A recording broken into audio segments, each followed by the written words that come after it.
Ration బియ్యానికి సంబంధించి ఏదో చేద్దాం అనుకుంటున్నారు. ఒక్కసారి జాగ్రత్తగా ఆలోచించి చేయండి ఏదైనా సరే.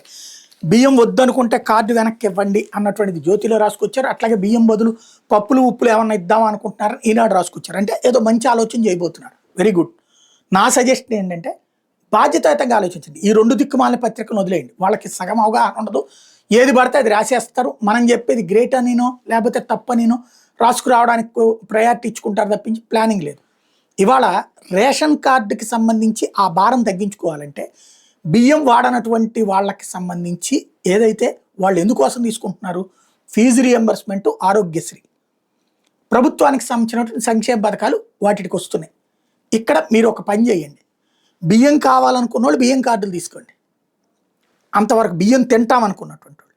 మిగతా వాళ్ళకి ఫీజు రియంబర్స్మెంటు అట్లాగే ఇవన్నీ వర్తించే వేరే కార్డు ఇస్తాం.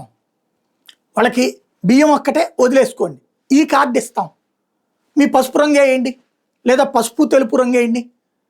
తెలుపు ఎట్లాగే జనసేన ఉంది కాబట్టి, అవసరమైతే కాషాయం అక్షరాలు వేయండి, బీజేపీ కూడా ఉంది కాబట్టి.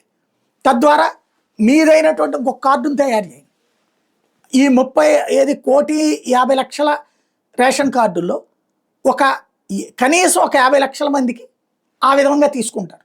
బట్ ఫీజు రియంబర్స్మెంట్, ఆరోగ్యశ్రీ వర్తిస్తుందంటేనే తీసుకుంటారు. లేదంటే వైట్ రేషన్ కార్డులే ఉంచుకుంటారు. ఆ విషయంలో సిన్సియర్గా ఆలోచించండి.